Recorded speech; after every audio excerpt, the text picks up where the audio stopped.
Hello everyone, today we'll do 7th chapter of 6th NCERT English book. The name of the chapter is Fair Play.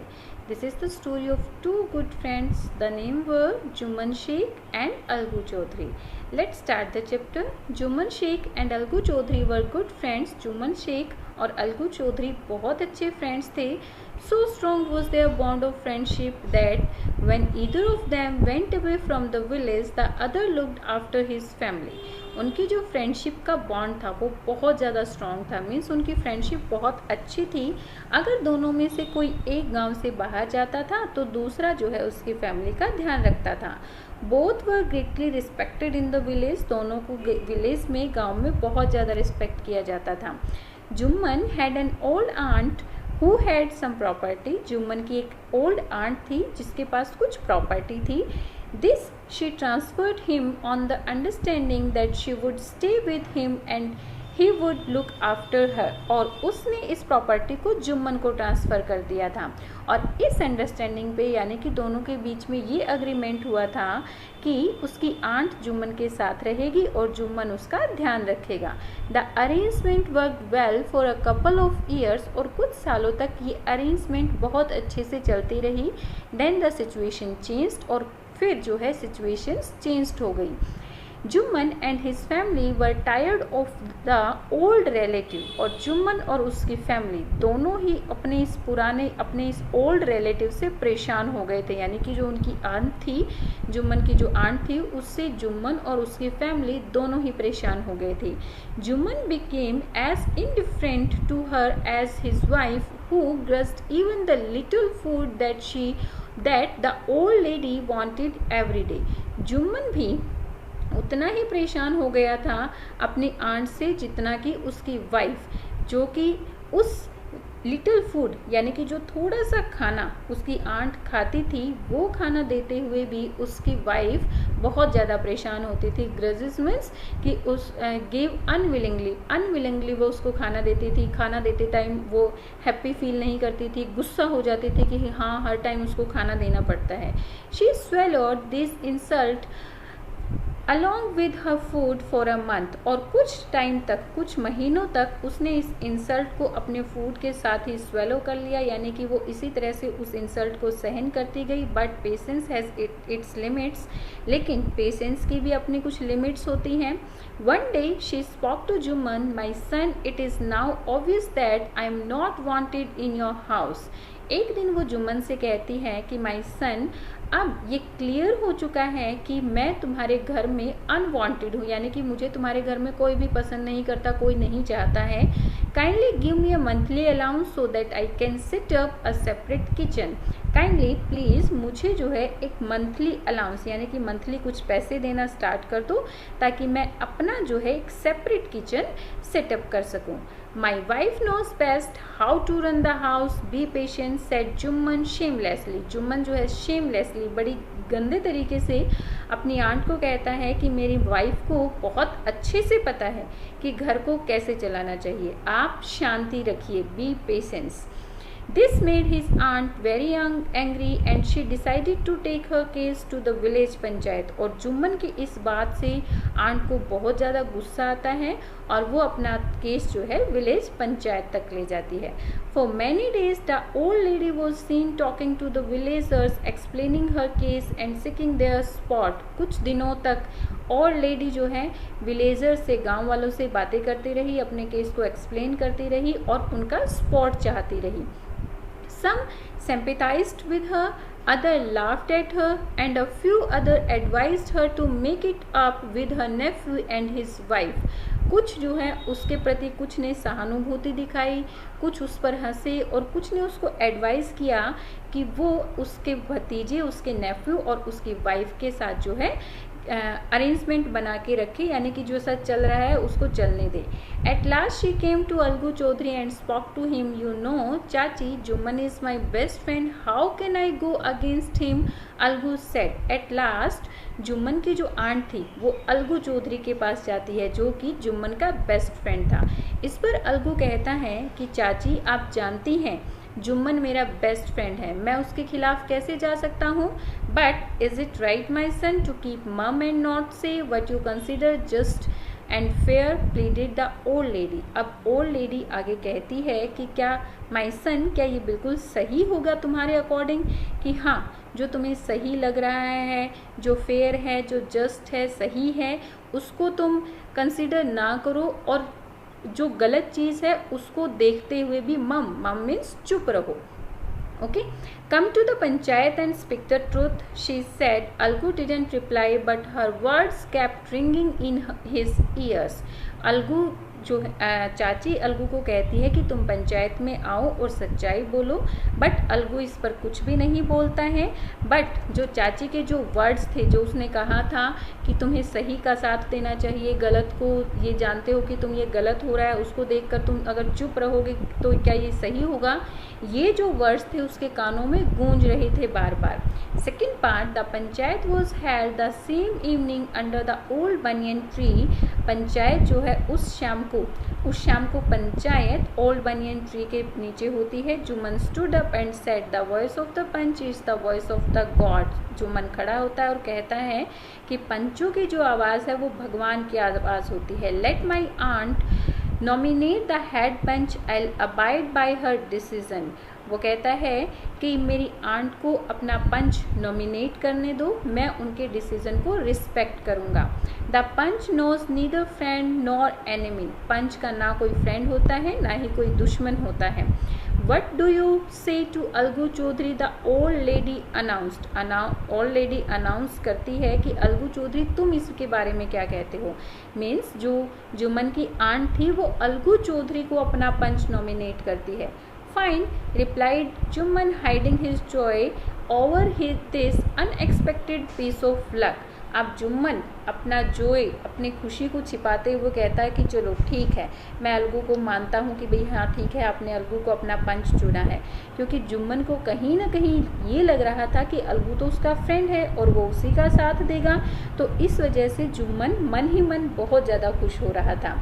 चाची, you are aware of my friendship with Jumman, Algu said. Algu कहता है कि चाची आपको पता है कि जुम्मन मेरा फ्रेंड है, जुम्मन की और मेरी फ्रेंडशिप के बारे में आप अच्छे से जानते हो।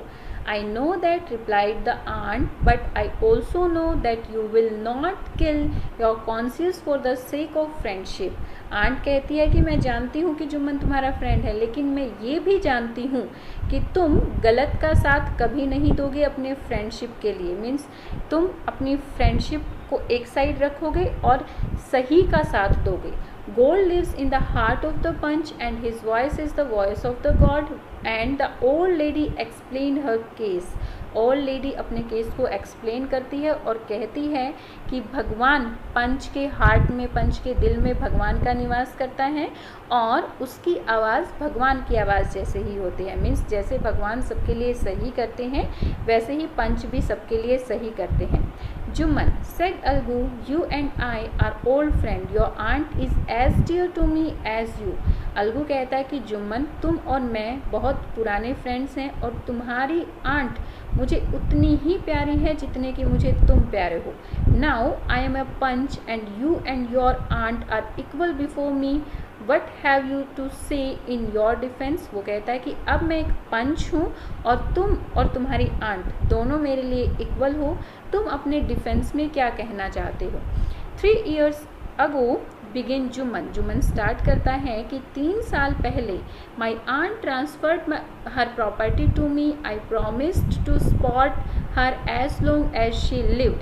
3 साल पहले मेरी आंट ने अपनी प्रॉपर्टी मेरे नाम ट्रांसफ़र कर दी थी और मैंने उसको प्रॉमिस किया था कि जब तक वो जीवित रहेगी तब तक मैं उसको स्पॉट करूँगा। I have done all I could, और जो मैं कर सकता हूँ वो मैं कर भी रहा हूँ। There have been a couple of quarrels between my wife and her, but I can't stop it. अब मेरी वाइफ और मेरी आंट के बीच में कुछ झगड़ा हो गया है, लेकिन मैं उसको स्टॉप नहीं कर सकता हूँ। Now my aunt is claiming a monthly allowance from me, this is not possible, that's all I have to से।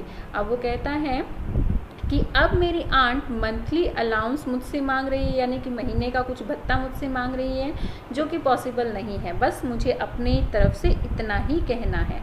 Jumman was cross examine by Algu and others. Jumman को दोबारा से एग्जामिन किया जाता है। अलगू और अदर्स यानी कि दूसरे जो पंच थे वो फिर से जुम्मन की बातों को सुनते हैं। देन अलगू अनाउंस्ड, फिर अलगू अनाउंस करता है, we have gone into the matter carefully, हमने मैटर को बहुत ध्यान से समझा है। In our opinion Jumman must pay his aunt a monthly allowance or else the property goes back to her. हमारे ओपिनियन में, हमारे विचार में जुम्मन को अपनी आंट को मंथली अलाउंस देना चाहिए या फिर उसकी प्रॉपर्टी को रिटर्न कर देना चाहिए। मीन्स अलगू ने जो डिसीजन लिया वो फेयर डिसीजन था। उसने अपनी फ्रेंडशिप को एक साइड रखा और उसका जो डिसीजन था वो एक फेयर डिसीजन था। Now the two friends were seldom seen together. The bond of friendship between them was broken. In fact, Jummon was Algu's enemy and wanted his revenge. और अब दोनों फ्रेंड्स को बहुत कम इकट्ठा देखा जाता था। उनका जो फ्रेंडशिप थी वो भी टूट चुकी थी। इनफैक्ट जुम्मन जो है अलगू का दुश्मन बन गया था, एनिमी बन गया था और उससे रिवेंज, बदला लेना चाहता था। Days passed and as ill luck would have it, Algu Chaudhary found himself in a tight spot. Days pass होते गए यानी कि टाइम बीतता चला गया और एक दिन ऐसा हुआ कि अलगू एक मुसीबत में फंस गया। One of his fine pair of bullocks died and he sold the other to Samju Sahu, a cart driver of the village. उसके पास जो बैलों की जोड़ी थी उसमें से उसका एक बैल मर जाता है और दूसरे को वो समझू साहू जो कि विलेज में एक कार ड्राइवर था उसको सॉल्व कर देता है, बेच देता है। The understanding was that Sahu would pay the price of the bullock in a month's time. और दोनों के बीच में ये अग्रीमेंट हुआ कि समझू साहू जो है एक महीने में बुलॉक का प्राइस अलगू को पे करेगा। It so happened that the bullock died with in a month. और कुछ ऐसा हुआ कि उसी एक महीने के अंदर जो वो बुलॉक था, बैल था, वो मर जाता है। Several months after the bullocks death Algu reminded Sahu of the money he hadn't पे येट। और कुछ महीनों बाद अलगू साहू को याद दिलवाता है कि उसने अभी तक बैल का जो पैसा था, जो मनी थी, वो पे नहीं किया है। Sahu got very annoyed means angry. Sahu बहुत ज़्यादा गुस्सा हो जाता है। I can't pay you a penny for the rest beast you sold me, you brought us nothing but ruin. He brought us nothing but ruin. I have a bullock, use it for a month and then return it to me. No money for the dead bullock, he said angrily. Sahu गुस्सा होकर कहता है कि मैं उस beast के लिए, उस जानवर के लिए मैं तुम्हें एक भी पैसा नहीं दूंगा। वो हमारे लिए कुछ नहीं लेकर आया सिवाय बर्बादी के। मैं आई हैव अ बुलॉक, मेरे पास एक बैल है, इसको एक महीने तक यूज़ करो और फिर मुझे वापस रिटर्न कर देना, लेकिन मरे हुए बैल के लिए मैं तुम्हें एक कुछ भी पैसा नहीं दूंगा, कोई पैसा नहीं दूंगा। Algu decided to refer the case to the panchayat. Algu ने अपने केस को पंचायत में ले जाने का डिसाइड किया। For a second time in a few months preparations for holding the panchayat were made and both the party started meeting people seeking their support. और कुछ दिनों बाद जो है पंचायत हेल्ड की गई और दोनों ही पार्टीज यानी कि साहू भी और अलगू भी लोगों से मिलने लगे अपना अपना स्पॉट पाने के लिए। The panchayat was held under the old banyan tree और सेम उसी जगह पर ओल्ड बनियन ट्री के नीचे पंचायत की गई। Algu stood up and said the voice of the panch is the voice of the god, let Sahu nominate the head panch, I abide by his decision. और अलगू खड़ा हुआ और उसने कहा कि पंच की जो आवाज़ होती है वो भगवान की आवाज़ होती है। साहू अपना नॉमिनेट चुने, अपना हेड पंच को नॉमिनेट करे और मैं उसके डिसीजन को रिस्पेक्ट करूँगा, यानी कि जो वो डिसीजन लेगा, जिसको वो अपना हेड पंच चुनेगा, मैं भी उसको अबाइड करूँगा। Sahu saw his chance and proposed the name of Jummon. Algu's heart sank and he turned pale, but what could he do?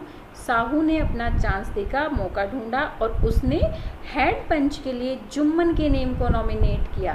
अब अलगू का जो हार्ट था, दिल था, वो डूब जाता है, सेंक हो जाता है और ही टर्न पेल, उसका जो चेहरा था वो पीला पड़ जाता है। मीन्स अलगू डर जाता है क्योंकि उसको पता है कि अलगू और जुम्मन अब एनिमी बन चुके हैं और जुम्मन जो है अपना रिवेंज लेने का मौका ढूंढ रहा है। तो अब उसको मौका मिल गया है, पक्का जुम्मन जो है अपना बदला जरूर लेगा। लेकिन अब वो कर भी क्या सकता था। The moment Jumman became head punch, he realized his responsibility as judge and the dignity of his office.